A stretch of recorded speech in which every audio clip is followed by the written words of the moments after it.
your story,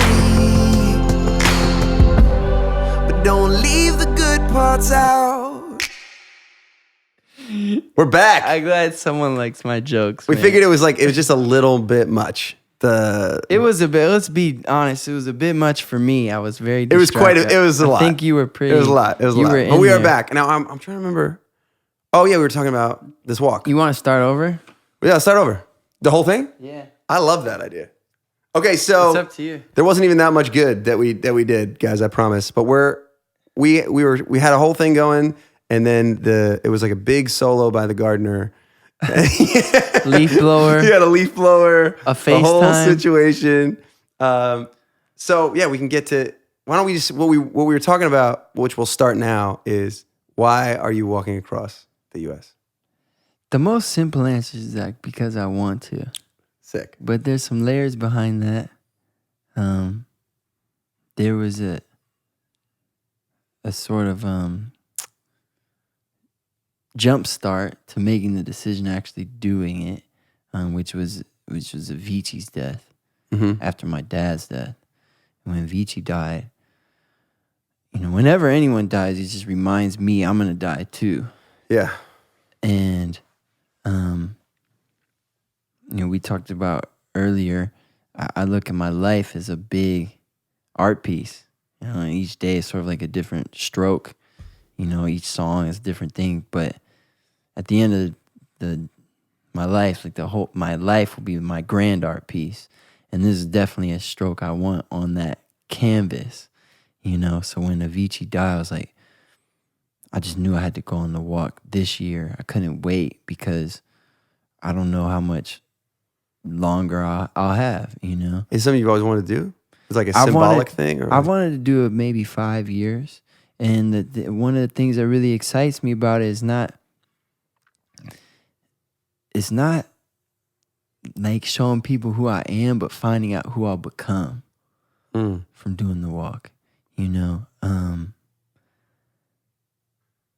I have to learn how to be at peace with where I'm at in the process. For the first 30 years of my life, I've set up a series of goals and then chased them like hell. Yeah. And the whole time I've been chasing them, I felt like something is wrong until I get there. And then when I get there, just another one pops up. And if I do the walk that way, I'll have the worst year of my life and I'll probably fail. Oh, I shit. probably So it takes won't a year. make it. It could take, if I flew, it'd probably take 6 months, but I'm competitive. So I'd be more proud of myself if I took 12, because it's not a race. You know what I mean? I'm not running across. Yeah. And there's nothing I need to be back for. Some of my goals are to leave each place I go somewhat better than it was when I got there, whether that means listening to somebody or sharing a song with them or whatever. And listening is a big part of it for me. Yesterday I had sort of a 2.5 hour session with Chaplain Kevin, who's a hospice chaplain. Whoa. Who's trained in listening. And he was just coaching me in how to listen better to people and how I can. What do you got? Dude, drop some knowledge on me. He broke down sort of 3 tiers of a conversation. So the first tier is context, right? That's you asking me, you're walking across America. I'm walking across America. Yeah. It's just like facts. There's no emotion. It's just context. And that's where a lot of conversations live, you know, as we go through life. I would say maybe a majority of conversations live there. Second, deeper tier is emotion layer. And I'm walking across America because I feel something I need to do right now and I feel inspired. And the third tier is identity. And that's where like the gold and he says the healing is. Where I'm walking across America because I feel inspired and I feel like earlier in my life, I felt like, you know, I was this pop artist, and I felt like sort of cookie cutter, and that I made some like corny songs, and I don't feel like that guy anymore, and I need to go on this journey to prove to others and to myself that I'm so much more. Mm. And 10 years ago, I put out my first mixtape, and it started this whole roller coaster of this life of a professional recording artist. And I feel like the walk will be the first chapter of a whole nother book, you know. That's dope. So that's the third layer. Yeah. You know, and when you're listening to someone, there's certain questions that you can ask. One of the main ones he says that he uses is, why are they telling this to me? And not in like an annoyed way, but what's the reason that this person is communicating this to me right now? What do they want me to know? And yeah, so there's certain questions that you can help people navigate from the first layer, from context to emotion to identity. Yeah. That's really dope. Yeah, it's really very powerful. And a lot of it's about giving power away. You know, people come to us and say, I love that song. I love you so much. Thank you so much. It's all about us. Yeah. And so he gave me like some examples of what about that song connects with you. And sometimes you can have a hunch. He calls it, what do you call it? An emotional, empathetic guess, he calls it. Mm. So he sometimes start statements off with, it sounds like to me what you got out of that song was. Or other people have told me that this song is, was it like that for you? Yeah. And you're taking it off of you and putting it on them, making it about them. And that's sort of where the gold can And he's lie. in hospice care. Yeah, he's a hospice chaplain. So he helps people die and then helps their families as well. And had you had experiences with death before this year where you got rocked with two? Like yeah, really my close to you? dad died 2 years ago. Yeah, and then Vici died. That was like really I think my first person like really close to me dying. And then yeah, Vici died. I don't know, it was right about a year ago now. And then Mac Miller died after that. I was crazy. Mac wasn't, I wouldn't even call him like I'll call him a peer. Like we just sort of came up. He came up maybe about a year after me. So we were on a lot of the same shows, you know, and we met like once or twice and hung out, you know. And then actually, man, like a month ago, one of my like good friends I grew up with died. And so yeah, it's, you know, it's part of life, and it's so good to remember that you're gonna die. It's so good to remember that, and everyone wants you to forget you're gonna die. Yeah. Everyone wants you to forget you're gonna die. Why? Because if you forget you're gonna die, you waste your time working for a company that they own. You waste your time earning money and spending on stuff that they want to sell, you know, and you forget about what really matters to you. Yeah. And so the more I can I say keep death on my shoulder and remember, like, dude, like, I'm like, this ends in death. Like, no matter what, you know what I mean? No matter what I do, this ends the same way. So there's no reason for me not to, like, as the words you use, like, be free and do the things that I want to do. It just makes no sense not to, like, live this.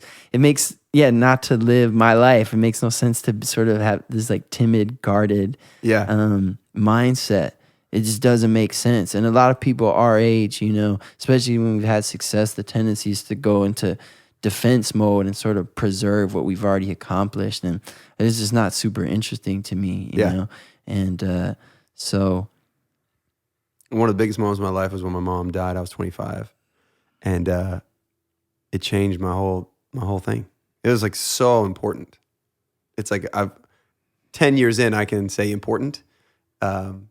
Well, it can be many things.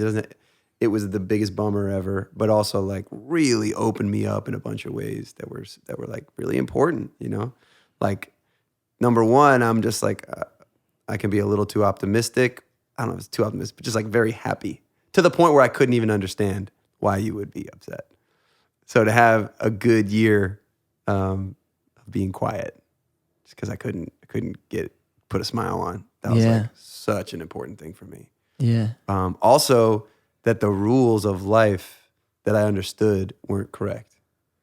So that if that can be true, if hold on, I understand how this life works. If my mom can die, that's not in the rules. Whatever rules I'd come up with in my head. So maybe there's different rules, and maybe I could just be a musician. Maybe I could maybe I don't know how this goes, you know? So it was crazy. Have you felt, what's your relationship with your dad? How deep, you're 2 years into his passing? Is there anything there yet? Yeah, I think it gets deeper the more time goes on.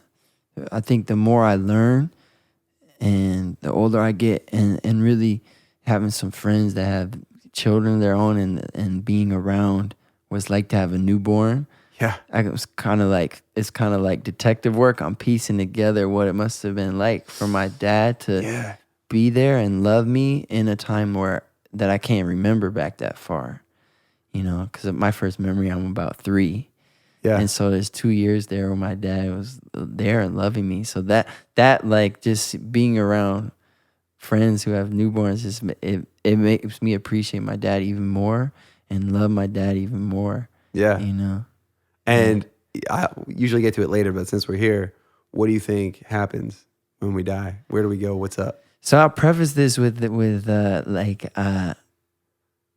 I have no idea. Because I have a theory, and I think my theory is what I want to be true. Okay. Right? But I love it. So in no ways do I think my theory is fact or anything. Any theory someone else has is less valid. Because I really don't know. I think it could totally just be nothing. That's definitely a possibility. That's definitely a possibility. The big sleep is possible. But what I think happens is some part of my awareness or one's awareness will continue on without the personality. So you sort of drop like the like Mike Posner of it all, but there's still like an awareness there, and that's sort of connected to everything. I'll be pretty bummed like if I still have all my like neuroses. Like people say, I still want to be me. I don't want to be me anymore. Like I still have all the same neuroses and like insecure. Like dude, when people chew near my ear, like crinkle a potato chip bag, like drives me nuts. Yeah. Like I don't still want that. But the only thing that I'd like to let someone that who likes go. you might want that. You think you'd be able to recognize your dad and be like, hey, what's up? I missed you. I think me and my dad would be the same thing. Yeah. Yeah. It's you know, this topic I'm fascinated with clearly because I lost my mom so long ago, and I've lived so like a lot of my life now without a mom in this world. She messes with me, I feel like, all the time. But yeah, I love spending time thinking about it because I think that I really do think she's there and that I'll see her again. And I don't know what that means, and I don't believe that there's like a white God who's like gonna let me through a gate. But I do think that kind of like what you're saying, that you keep going. You just keep like growing and evolving. And have you ever done any psychedelics? I haven't. Have you? Yeah, I've done some. I think in a quite responsible way. I sort of like researched how to use them well. Yeah. And like mushrooms and stuff? Yeah, mushrooms. I read a book, I think it's called the Explorer's Guide to Psychedelics, something like that. It's by James Fadiman. It's like a Stanford professor. And so I've used them a few times, and I can sort of wrap my head around that, like existing without being me because of those experiences. Got it. That sounds very interesting. It's very interesting. Super interesting. It's very, and it's not something I do anymore. Yeah, but I've done some stuff. And then you have done you're like a meditating guy, right? Yeah, I'm a big meditator. Meditate twice a day for probably about 6 years now. Whoa! Never missed a day. I've missed like there's been a few days where I've just done one. So for people who aren't super into meditation, there was someone on this season as well that was talking about like TM and stuff. Is it TM? Mostly, yeah. 90% of the time I'm doing TM. That's transcendental meditation. Yeah, and if anyone is interested, go to tm.org. Okay. I am not a sponsor, but it's something that's helped my life. So I know I've sent so many people there. I know the website. And do you think that has an effect of why you're going on this walk? Definitely. Are they connected or no? I mean, for me, I sort of feel like meditating twice a day, 20 minutes is sort of like playing pickup ball.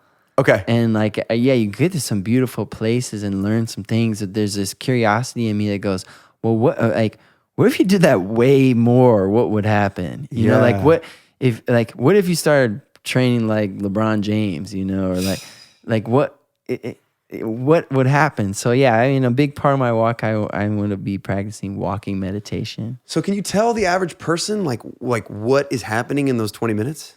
It's different every time. I love it, and I consider myself someone who's spiritual, and I've had like little streaks in my life where I meditated pretty good, but I don't know, every day for 6 years, where can you get to? What happens? It's different every sit, you know, and I don't think you have to be, I'll just say, I don't think you have to be spiritual or believe in God or anything like that to meditate. Sure. And the facts, I believe, you know, I'm not a doctor or researcher, but you can look this up on your own, but I believe they're pretty like definitive in that like any disease that has to do with stress, whether that be hypertension or any like the heart disease, like your risk for having those goes way down if you meditate. So it's just like a healthy thing that I like think everyone should do. Yeah. Like it's like working out. I wouldn't really tell anyone like you shouldn't work out. I wouldn't tell anyone you shouldn't meditate. So one like thing that definitely is happening every time is I'm having thoughts. I think like the biggest misconception people have about meditation is that you sit down and turn your mind off. So the most common thing people say is, I could never meditate. My mind's too crazy. Yeah. But thinking is a part of meditating. It's actually, you know, you start off, if it's TM, it's with a mantra. With Vipassana, it might be with your breath, and you're bringing your awareness to your breath. And then inevitably, if you're human, your mind will go off on a tangent. Something you might be thinking about somebody that, you know, gave you the middle finger 15 years ago or whatever. You start going on a wild thing. And at some point, it may be 15 minutes later, you know, at some point your mind will go, oh, wait, I'm meditating. And you just gently, softly go back to the breath or the mantra, depending on what type of practice you're doing. And that is not a failure, that's a success right there. Okay.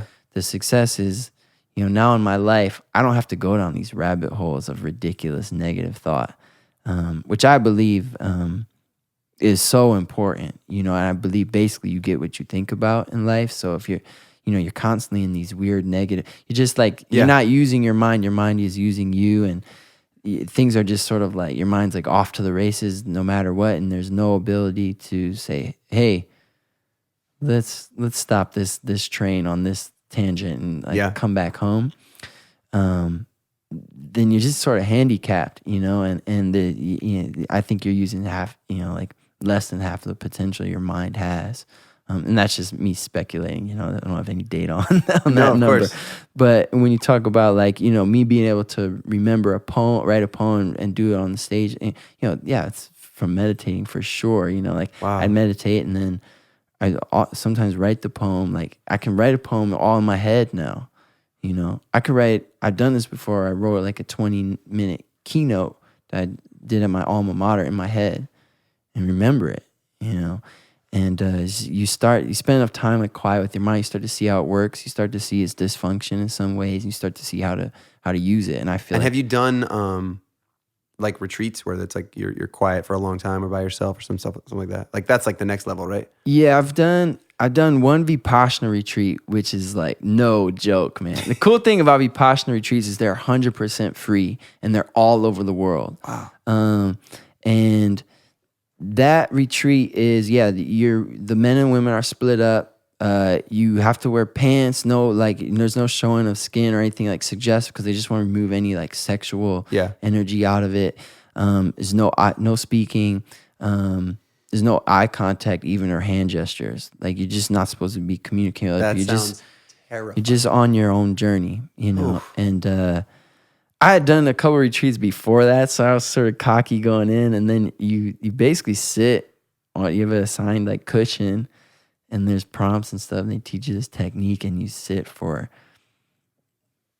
10 hours a day. Not straight, but you sit for 10 hours a day for 10 days, 100 hours of meditating.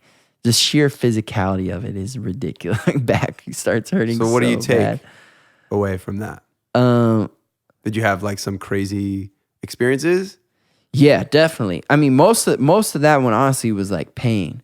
But you sometimes, a few times I get to a place where the pain isn't happening to anybody.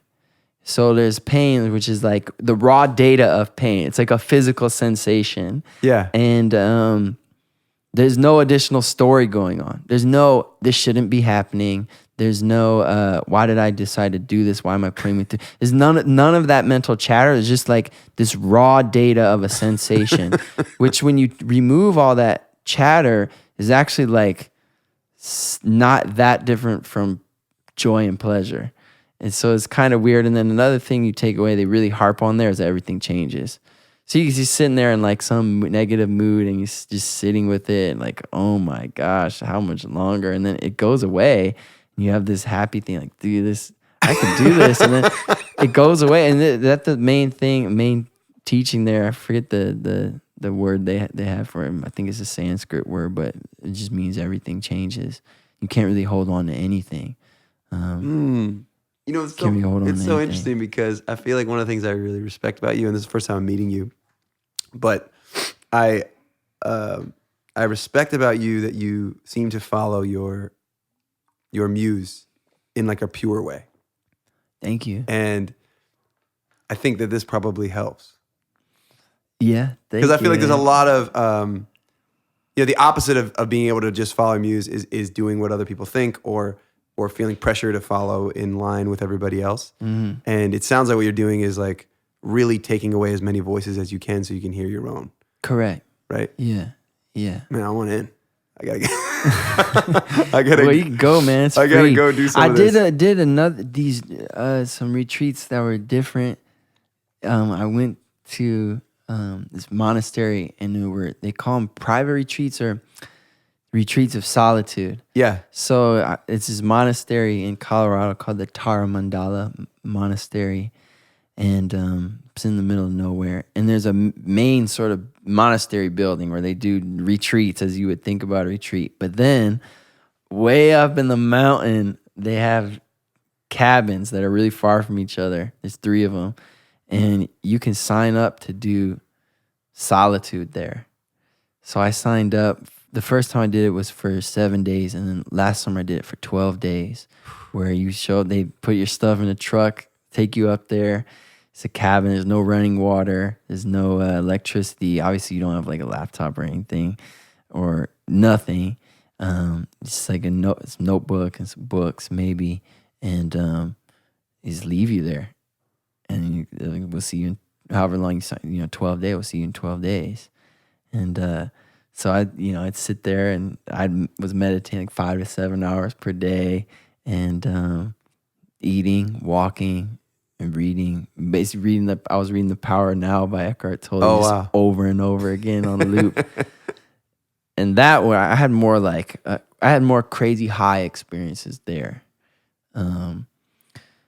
But like what? I'm in. Oh, Tell dude, me. it's what like happened? so. Preface is like the high experiences. They don't really matter that much. They're cool, but the like what really matters is what can you bring back to the world, right? Sure. It's like it's really easy to just like go deeply when you're by yourself or at a monastery, but can you bring that level of presence to a conversation, or when you're with your mom or your dad or your brother, your sister, etc.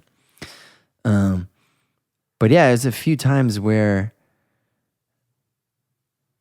Usually when I see a flower, like I see that flower out there, I think about the last time I see that flower. I'm thinking about there's a part of the 101, I think, where like a whole bunch of those flowers hang over, and I'm not sure what they're called, and and that one's a little skimpier than those ones, and there's a whole like mental chatter going on about that flower, and you could sort of say that mental dialogue is in between me and the actual flower.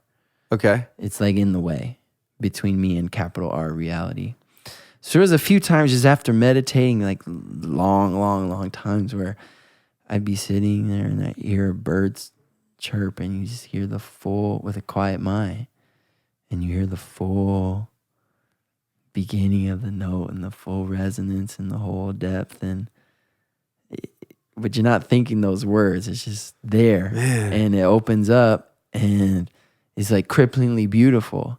And it brought me to tears a few times where I saw the full moon. I'm like, whoa, this is a real moment right now. And this is like, it's kind of like someone just turned HD on, you know? So why do I need when I'm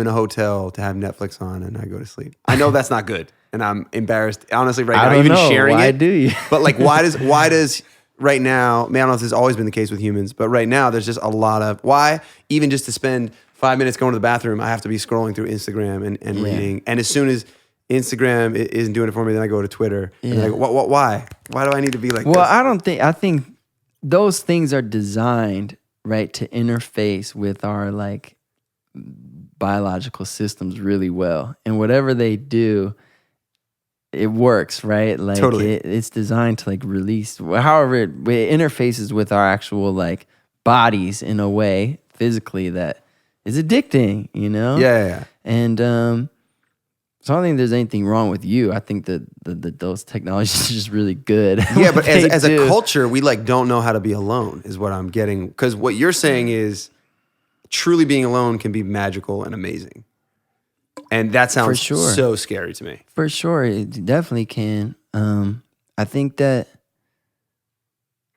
you know, it's like we've been having this discussion for a few years. You know, it's like these technologies were invented to bring us closer together.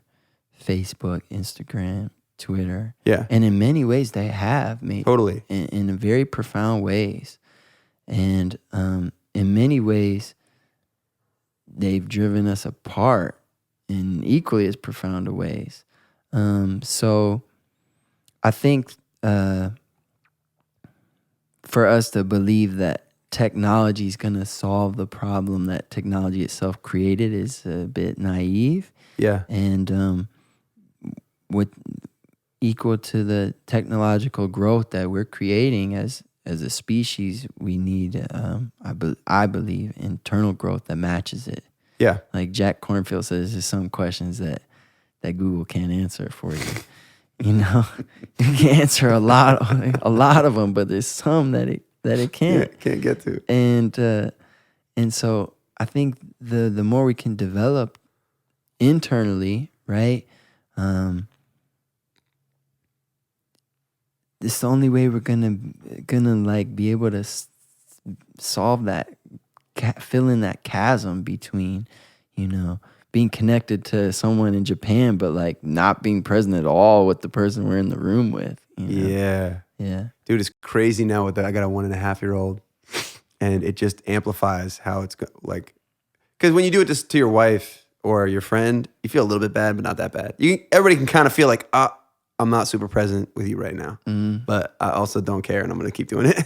Yeah. When your 1.5-year-old is like, I don't know, screaming at you, or you can tell it becomes clear. You know, I had a moment with her today. I just posted on Instagram, whatever that's like, that we played blanket today. We just like sat there and I put a blanket over her head, and we were like in our own little blanket, and we were making eye contact. I was like, whoa. I'm like really looking in your eyes. This is amazing. Just like a small, simple act of just sitting with your daughter and looking her in the eyes. And then we take the blanket off, and she'd be like, blanket. And I'm like, all right, put it back on, staring in her eyes. I'm like, man, it's almost sad how powerful this is to me right now. That just sitting with another human and like gazing in their eyes is like such a resting thing to do. Yeah. You know, it was awesome.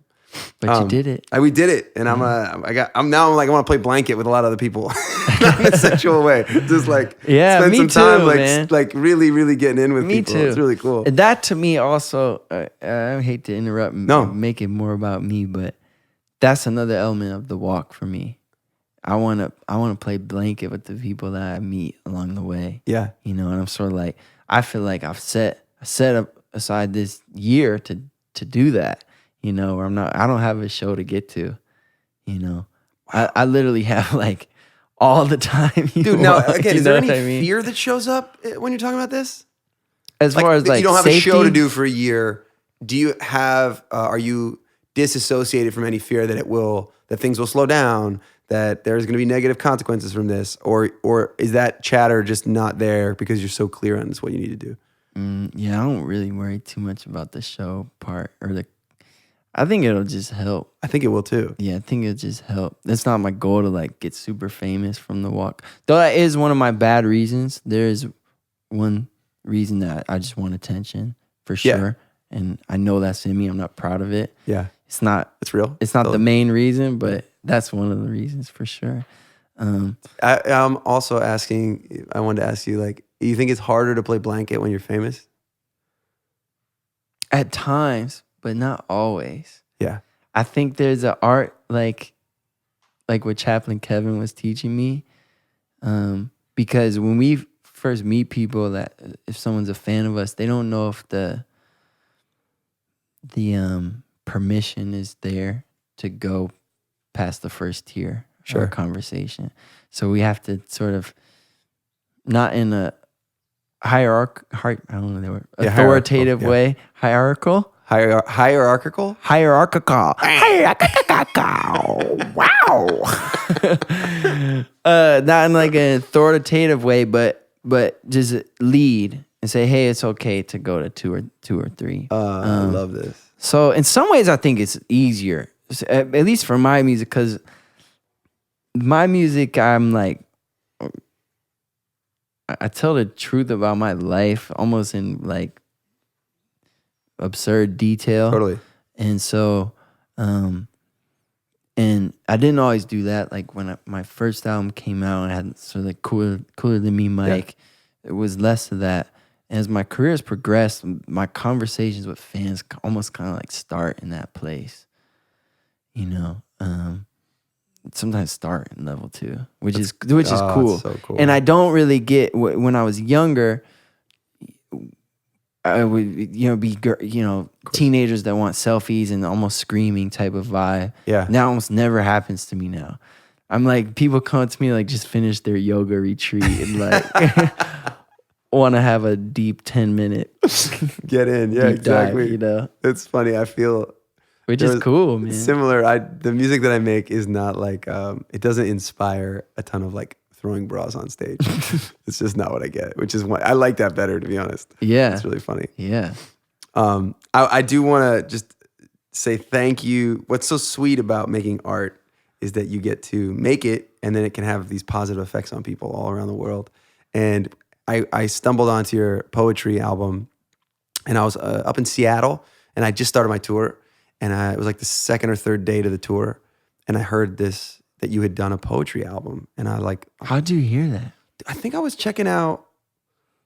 I think I was just going to listen to one of your songs. And then I was like looking at what else you'd done. And I saw that there was this album that I hadn't heard yet. I was like, oh, damn, what is this? And then they got me. They like got me. The I Believe one right off the top. Yeah. Everybody go listen to it. It's so good. Thank you. And it just... it inspired me. And like, what a gift to... know that you do music and that you're really good at music. And I consider myself someone who does music. And that then you opened this other door that you went through. And I was like, fuck, I think I could do that. Yeah. Yeah. And what a gift you gave me. Like, I really appreciate that. So then I went, and anyone who's been to the shows and heard me, I do this, I've been doing this poem called My Father Does Not Care. And it's all about how he just like, I have like a super cool dad and he doesn't care about money. He doesn't care about, that I'm on this TV show. That sounds awesome. Like, he doesn't care.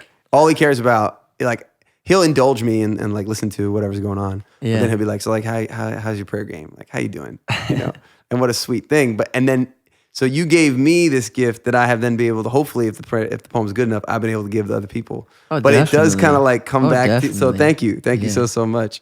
And can you get into how you started this, opening that door?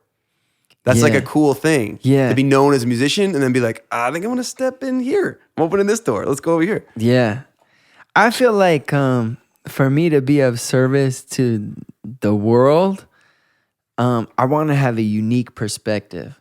So none of the things I've done in my life haven't been done before. Like I've had hit songs like you know, other people have done that. A bunch of other people. Yeah. And, other people have done poems on stage, a bunch of people, and other people have walked across America too. A fair amount of people have done that, but no one's sort of combined all those things. And so I'm interested in cultivating sort of a unique perspective that's never been cultivated before, and then reporting back how I see things. Yeah. So that's sort of like a macro answer. But on a micro level, I've been writing poems a long time, and really we were talking earlier about NQ. Yeah. And I heard him perform maybe 6 years ago. He's now, I would say, one of my best friends. But the first time I heard him, I was like, whoa, just as a writer. Is it slam? No, he was doing a piece called 85. Have you heard it? No, I can't wait. Oh my God. I'm so excited. Yeah, he is it's called 85. I won't even say anything else about it, but Okay. it's bright. I mean, if you're not crying at the end of it, I'll be like, what is wrong with you? And I met him, started spending some more time. I had the same thing that you said you felt from hearing my stuff. I felt from hearing him. Like, man, he's amazing. He took me to the Poetry Lounge on Fairfax, and I heard the people there, and I felt like, yeah, I could do this too. Yeah. And so then I started doing it, and I started, like you, doing a piece each night with the band, and the band was sort of just listen to me and riff on it, and we recorded those, and then I picked what I thought sort of intuitively were my favorites, and put those on the album. There's way more on YouTube too. Yeah. I love the risk of poetry. Like it's especially doing it live. To me, it feels way more risky than singing a song. Kind of in the way that the stand-up comedy is. Like I feel like when you take away, it's easier for me to just play a mediocre song and have people clap at the end. If you do stand-up comedy, people don't laugh, or you do slam poetry or some sort of poem, and everybody can feel that like it's weird. It's just a higher risk, and I like really enjoy that. Which then means there's sometimes opportunity to go deeper in ways. Yeah. I don't know if you experience the same thing. I feel the opposite. You do? I feel like way safer doing the poem. And I get to that part, I'm like, yes, this is actually my home. Oh, like, really? I should be doing 60 minutes of this. That's amazing. For me, I'm hyper aware. I mean, it started from street performing, where I'd be watching people walk by and just be very like aware of them as I was playing. So when I play shows, I'm like very aware of how everybody's doing. I'm trying to get better at that. I was talking to somebody else on the podcast. Oh, this country guy, Hunter Hayes. And he was saying dope. Like, I get lost on stage. I'm like, oh shit, I need to work on that. Because like I love to make people happy. So I'm like, how are we doing? How's it going? This is a conversation. Yeah. And so I get a little bit nervous every night before I do the poem. And then every night, usually at the end of the poem is when I feel maybe the tightest with everybody. Because I've like really shared, I don't know. There's something more intimate about it that I think is way dope. Yeah, I agree. Yeah. I agree. I always say poetry is like harder, not more difficult, like more raw, like than songs to me. Yeah. Because I feel like, you don't have to rhyme. You don't have to follow this melody. Just freaking say it, man. This is just my life. Let me tell you, you ingest it. Yeah. Right now, I'll like drive around Los Angeles before I go to a writing session to write a song and just listen to like get lost down a rabbit hole of like people doing poetry. Yeah, I don't know why I crave this. It's like a shared humanity that poetry can get at sometimes. It's the truth. It's the truth. And I'll like well up with tears, and I'll be having this moment in my car alone because I feel someone else. And that's what great songs can do too. Correct. But sometimes songs are also just like, have a good barbecue. just like enjoy yourself today. We don't got to go so damn deep. Yeah. But poetry rarely is like, have a good barbecue. Poetry is like, feel me. Do you feel me? You know? And so that, I just want to say thank you for that overall. So excited. And it's like, I eventually want to put out a poetry book, and you will be in the liner notes. Somewhere in there. You have to send me a free copy. Yes. One thing that we were talking about before that I did want other people to hear was just this ability to deal with criticism and hate as an artist, which I think is really good for anybody who's starting to hear people that they perceive to be untouchable talk about how it's still just I'm definitely not untouchable. Yeah, I'm not at all. I think I have there's a system I use with my albums that I probably should use in the rest of my life. I have a spreadsheet, and going down whenever if I play my album for someone and they have any criticism, the first thing I think is, what are you talking about? And I get really pissed off. Yeah. And I slow down. I take the actual criticism, I put it on this spreadsheet, and I take the name off of it. So it's just the actual criticism, not the person. And then I go through a series of questions. The first one is, does this hit home in that tender, soft spot where I know it's true? Sure. And if the answer is no, it's done. I move on to the next piece of criticism. If the answer is yes, go to the next column and say, okay, if so, what can I do to address this criticism? I think there's one more step, like, okay, what can I do today? You know, and a lot of times, you think you you get so locked into like an identity. Yeah. And someone else doesn't see you that way, and it really upsets you. Yeah. And one of the things I got from the last retreat I was on. I know it intellectually, but I don't know it in my heart yet. So I'm still learning it to live it. But this table right here is real. It's in reality to me. You know, it's like physical. I can touch it. Yeah.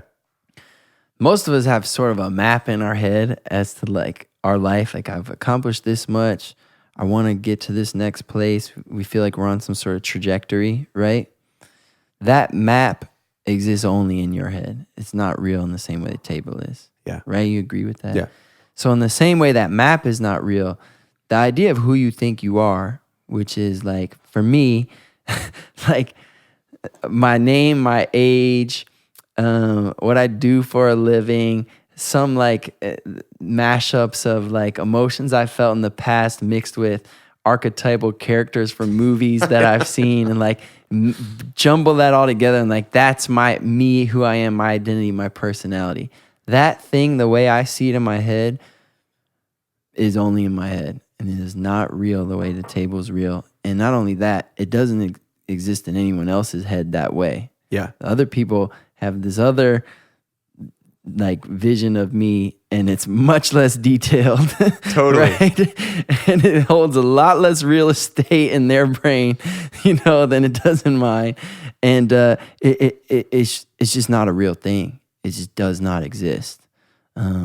So that's always a reminder. It's like, dude, you like, are you just guarding this like thing in your head? Like, and someone says something that doesn't align with how you see yourself in your mind, but that's not who you are. It doesn't exist, you know? Yeah.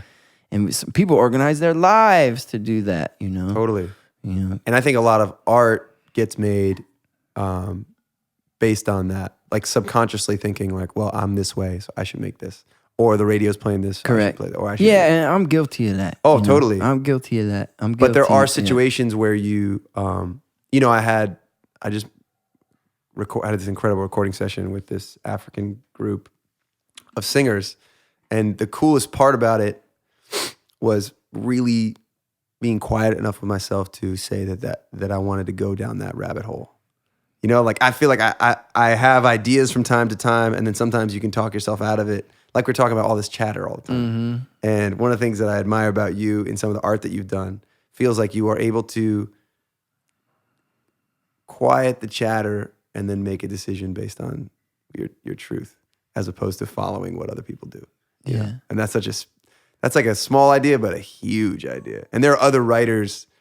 This guy, Ross Golan, that I've gotten to write a couple songs with, he's someone I love to be in a writing room with because he is not swayed by, he can like stop a session and be like, hey, hold on. What do we want to do? What do we want to say? Why are we writing this song? What's the purpose? And you're like, oh shit, totally. So much of what is happening is on autopilot all the time, you know? Correct. It's incredible. Have you ever heard a speech by David Foster Wallace called "This Is Water"? I feel like I can't say that I remember it, but I feel like I have. Amazing, right? Definitely check it out. Better than good. Okay. Better than good. But one of the things he says is that all evidence that you've encountered in your entire life tells you that you are the absolute center of the universe. Yeah. like everything you've lived has basically pointed you to that direction. And that's all of our default mode. That's our autopilot. Yeah. So we when we're driving on the road, like the other cars are in our way. Right. And like you're in a line, other people are just in between you and checking out. Like it's all just about you. And that's everyone's autopilot. And it makes sense why it is, because you're at the center of all of your experiences. You haven't had one experience where someone else was the center of it. It's always you, you know? Yeah. It's like you heard that song, you listened, you know what I mean? So while it's the autopilot, it's not the only option. You actually like learn what to think about, he says, and you can learn to maybe, just maybe, see those people who are in the line are not in your way, actually like divine in some way, or maybe they have an even harder existence than you and just finished a workday was even harder than yours. And it's just a 1,000 different ways you could think about any experience besides that autopilot one. Yeah. And most people live their whole life just on that autopilot. So. And I live a lot of my life on that autopilot, but the more I can get off of it, the better to me. So like, one of my big goals is whether that's through meditation or exercise or doing some weird, like walking across America, if I can jump out of that as much as possible, is one of my biggest goals, man. It's genuinely inspiring. It's really cool. So at the end of it, usually towards the end, I like to ask these questions because these are my favorite questions. You may have answered it already, but I love to ask people what's the most spiritual experience they've ever had. Wow. I don't know if it's the most, but this is the one that just popped in my head, and it was very important to me. Okay. Maybe 7 years ago, my good friend Milo, his mom was dying. She had cancer, and she was supposed to go with Milo to Hawaii to sit with this spiritual teacher named Ramdas. Okay. You ever heard of Ramdas? Yeah. And she died before they got to go. And Milo said, look, man, I still want to go. Trip's paid for. I want to bring you and our other friend, Vic. So I said, let's do it. I'm in, so let's go. So we went to Maui, and we went to Ramdas' house, and we got in his house, and we sat down, and Ramdas has had a stroke, so he has like an electric chair, and half of his body, like I think it's the left side, like doesn't work. Whoa. You know, he's old now, and he sort of like wheels in the room, and he sat with us, and he asked us all what we did for a living. You know, and we all said, and I got this feeling like I could have told him I was a serial killer, and he still would have loved the heck out of me. And he said, all day long, you keep deciding what to love and what not to. You're categorizing all day long. You're deciding this is good and this is bad. I like this. I don't like that. I love this. I hate that. He goes, it takes too much energy. It's too exhausting. It's much easier to just love everything. Just love everything. And he talked to us for maybe 40 minutes or so. And he said a lot of things I'd already heard him say, because I was familiar, read some of his stuff, and he said, okay, it's time for you guys to go. Yeah. And I remember got up, I kissed him on the forehead. He's a sweet old man, you know. And I walked out of his house, and I keeled over, man, and almost I don't think I dropped tears, but I like felt like I was crying, you know, and I felt like I had walked into a whole new world where there wasn't good or bad. It was just all. It was. I love the dirt on the ground. I love that dirty, rusty gate over there. I just appreciating the beauty and the intricacy and sometimes the horrible beauty of it all. And I thought, I hope this feeling lasts forever. It didn't. But and then I started to think about what the heck just happened. You know, like what was it about him that got me so high? And my theory is that, you know, this is a guy who's done the work. You know, been meditating and living this life for probably close to 50, if not 60 years now since he's been doing it. And you can freaking feel it when you're around him. You can just feel it, yeah. And in a space with someone like that who's there and just doesn't really, like your dad, doesn't really care about what you do or whatever, just loves you, the most basic core crux of you. And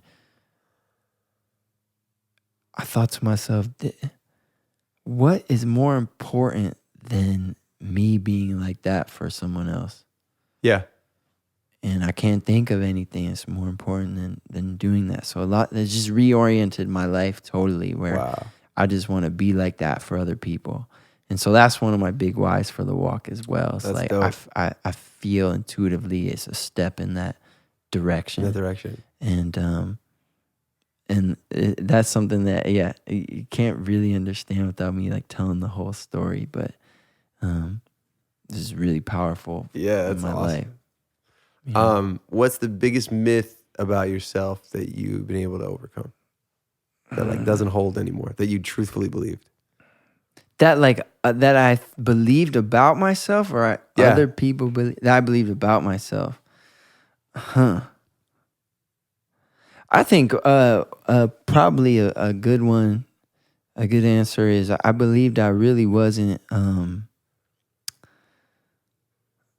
I wasn't talented when I started to have success. And like believed it. Yeah, for sure. Yeah. And like if people told me I was talented, I'll be like in my head, like, you're crazy. And I think maybe to some extent it wasn't a myth. Like when I first had success, I didn't really know how to sing. Like I was just really a rapper singing for like the first year, and my stuff just took off. I didn't know what I was doing. I didn't play any instruments. And so I think how I got rid of that myth was with elbow grease and practice. Yep. And just writing a lot of songs and practicing guitar a lot and learning piano, all those things, learning them as an adult. Yeah. You know, and practicing singing a lot. Now dude, I just remember at the beginning of my career, like I didn't play guitar at all. Now I can play a whole show, just me and the guitar. Yeah, totally. And that to me, like other people, if they just saw the show, would be like, yeah, that show was awesome. But to me, like I'm so proud of myself. Like it's a rite of passage to me. So yeah, now I definitely believe I'm talented. Totally. What is the best thing and the worst thing about money? The best thing about money is when you can help other people with it, I think. You just gave a bunch of it away? What are you talking about? I wouldn't say I give a bunch of it away. I give some of it away, definitely. Not like more than half of it, to be honest. Yeah. But yeah, there's some things that I just don't want to go in more detail about it. Of course. But just like the ability to help people out is like really cool to me. And I think the ability to like, for me, it changed. I became more of a true artist after I had got not only made money, but then like made a real financial plan. Mm-hmm. Where I work with a guy named Mark Campbell, who's amazing. He works at a place called TCI Wealth. And I went in his office and I said, I retire. What's my budget till I'm 110? And he did crunch the numbers like, hey man, actually with what you made, you can actually last to age 110 with this budget. That budget, I promise you, is not a Lamborghini budget. Totally. You know what I mean? Yeah. It's like a live where I lived when I grew up type of normal life budget. But knowing that, I was like, okay, cool. I don't need to make any more money. I'm done. That was like 5 years ago. So I haven't, really done a session or anything like that I didn't want to do since. I'm good. Yeah. And maybe I'll never have a private jet on charter. I'm okay with that. Exactly. And so what that did was allow me to take more risks as an artist. Yeah. It's like, okay, now I'm not, I really I know for sure I'm good. All right. Let me do this album that is calling to me that is completely different than everything I've done before. So the album that I did with that song, I took a pill and the bees on, it was everything I'd done before that was hip hop and pop. And it was like a singer-songwriter, almost like Americana album. Yeah. And I was terrified. I was like, man, no one's going to like me anymore, but having that money thing in order allowed me to actually do it. I don't think as much as I'd like to tell you I would have done it, I don't think I would have. Yeah. And the funny thing about that is that then because I'm creating from this truer place, I end up making more money because the art's better. Yeah. So since walking in the office day, I probably have made have twice as much money. Yeah. But my lifestyle is exactly the same as the day I walked in the office. Yeah. So I don't have a bigger house now that I made twice as much. I'm just living the exact same way, and so that's good. The worst thing about money, is the unlimited options, which sounds like a good thing, which is a good thing to someone with no options. I think it's better than having no options, but I can't figure out where to live. You know what I mean? I move every year and I can't figure it out. And I don't know if that's a good, people 50 years ago didn't do that. And just lived one place. And I'm like, man, maybe I'll live in LA. And I'm like, I'm over LA, man. I'm gonna move back to Detroit. Yeah. And then I'm over it all. I'm gonna move into my van. And I do that sometimes. And it's like, dude, just pick one, pick a spot, yeah. Freaking chill, man. Stop. So good. So yeah, I just think that that too many options thing can prevent you from actually just doing one thing and doing it deeply and well. Yeah. Instead of playing in the game, you kind of my friend says, the shot clock, just watching. Oh yeah, totally. You want to be get into a community and be a part of it. Yeah. What's one thing your parents did awesome? One thing you think they could have done better? One thing they did awesome, man. There's a bunch of things they did awesome. Yeah? Yeah. One thing I think of too, my mom used to, when we'd get upset, she'd always say, "Are your basic needs met? Have you slept or are you hungry?" And that's just programmed into me now, where if I feel moody or something, You do a gut check, yeah. Yeah, the first place I look is inward. It's not outward. That's so I'm not helpful. why did you do this to me? It's more are you hungry? For me, it's am I hot? Yeah, and if I'm hot, then I'm it's definitely it helps me. my business a lot too, because sometimes my manager Ryan, who's a wonderful guy, will call me and he want to discuss all these things that either I want to do them or don't, and he needs an answer. And sometimes I'm like, dude, I'm exhausted, I'm tired, and I know I'm gonna just say no to all of them. So I'm because of my mom, I think I can say, hey, let's talk about this tomorrow. Let me eat a sandwich and get back to you. Yeah, it was just really important, man. Totally. Really important. And another thing, my dad,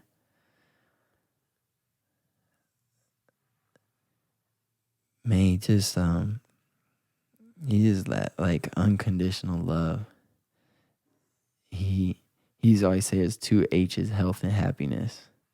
And when you were speaking about your dad, it reminded me of mine. Yeah. Because I think partly because he cared about what mattered, and partly like he was just totally clueless about like the whole pop scene. Like I remember I had this meeting with Jay-Z. I was at Duke and I was a junior. I was in finals week and Jay-Z wanted to fly me to New York and meet me. And my dad was like, you can't go. I was like, what do you mean it's Jay-Z? He was like, it's finals week. You can't go. I was like, in my head, I'm like, I'm pretty sure my dad doesn't know who Jay-Z was. Like, I was like, if he knew, he'd probably want me. I'm like, Dad, do you know who Jay-Z is? He's like, no, but it doesn't matter. He had no clue, man. Oh, it's so good. But yeah, just like,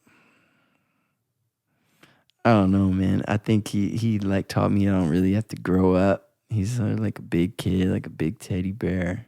It's awesome. And so it taught me so many things. And you just like, you hit the lottery with your parents. You don't do anything to earn your parents. I know. You're just born to them. So it's like, man, I was born a white male to two amazing parents. We stayed together, which is very rare. Yeah. In America. In America is a huge one too.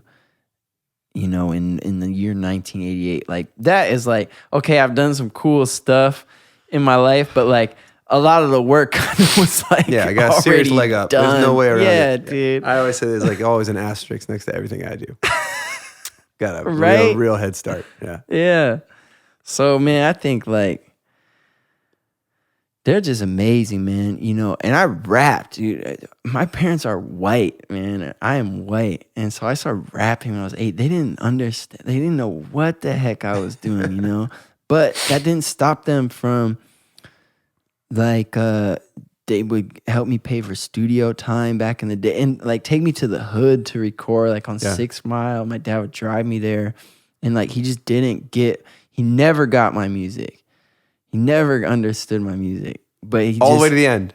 Not really. He'd always be asking his friends, like, is this good? There was a few songs. I have a song called Buried in Detroit, which he got and he loved. Oh, that's cool. And he liked when I would sing it because it I mentioned him in the song and he'd get up after and like, yeah. He loved the cheers, And so I think just that foresight of watering someone's potential even when it's not good yet. Like, I sucked at music when I started. That's what a lot of people don't realize. I was so bad. I thought I was amazing. Yeah. But I was terrible. And I was terrible for darn near a decade. Yeah. And my parents still they'd buy me a keyboard or let me use the computer to make beats on and record on. While listening to me create this stuff that wasn't good. I don't know why, but they somehow had this foresight to just support me. I was making rap music, man. They're probably like, what is happening? But something happened like 12 years after I started. I was 20, And then that's when I sort of started singing my stuff more, singing my raps, and it became this vehicle that I got to see the world through. Incredible. And like, I'm sure for you. And so just that like foresight was amazing to me. And still, like, my mom keeps it so real. If I play her song and she doesn't like it, she goes, that one's not for me. Yeah. Nah. I love it. But when she tells me she likes something, it means so much to me. So cool. Because I know she's not lying. She does not lie ever. My mom was like that too. She's not one of those moms. It's like, what's the finally, first of all, thank you so much for just spending some time, opening up your house and hanging with me. Love you, new Love homie. you. Thank you. And what's your purpose and why are you specifically here? For myself, I use the word mission. I hope that's okay. Yeah. Because that's how I'm going to answer the question. So mission to me is like your North Star. It's like a direction. And you don't ever finish with a mission. Like you don't ever get to north. It's just a direction you move in. So all my goals fall under my mission. They have to be in line with my mission. Like Walk Across America is a goal. It's not a mission. I can complete it and be done. But it falls in line with my mission. Here's my mission. Yeah. It's threefold. One enjoy my life and help others to enjoy theirs. 2, be as kind as I can along the way. 3, help others experience transcendence. So when I say transcendence, I'm really talking about that moment, Ram Dass. You know, if I can do that through a song, a show, a post on Instagram, that's always Cool. That's like where the magic of life Where'd is you get to these me. rules? Oh, I made them up. Yeah. And I mean, if it's your life and your I love it. your mission or your purpose is you should create that. You shouldn't adopt another's mission blindly. Of course. I think there are missions that others have had that you can pick up that you didn't create, but you shouldn't pick them up blindly. And you know, whether that be like, in my mind, I'm sort of thinking like of someone that might be of like Christian faith, which I think is like, oh, man, if you like act like Jesus, that is Great job. That is a great mission to have, you know? So if you pick that as your mission, awesome. Yeah. But don't pick it just because someone said that, you know what I mean? Pick it. Yeah. You choose. Yeah. You choose, you know? And you can change it, you know, but you choose. One more time, hit me with the 3 to end this out. Yeah. Enjoy my life and help others to enjoy theirs. Okay. Be as kind as I can along the way. 3, help others experience transcendence. You're a dope dude, my man. I appreciate you. Thank you, Andy. Tell me your story, but don't leave the good parts out.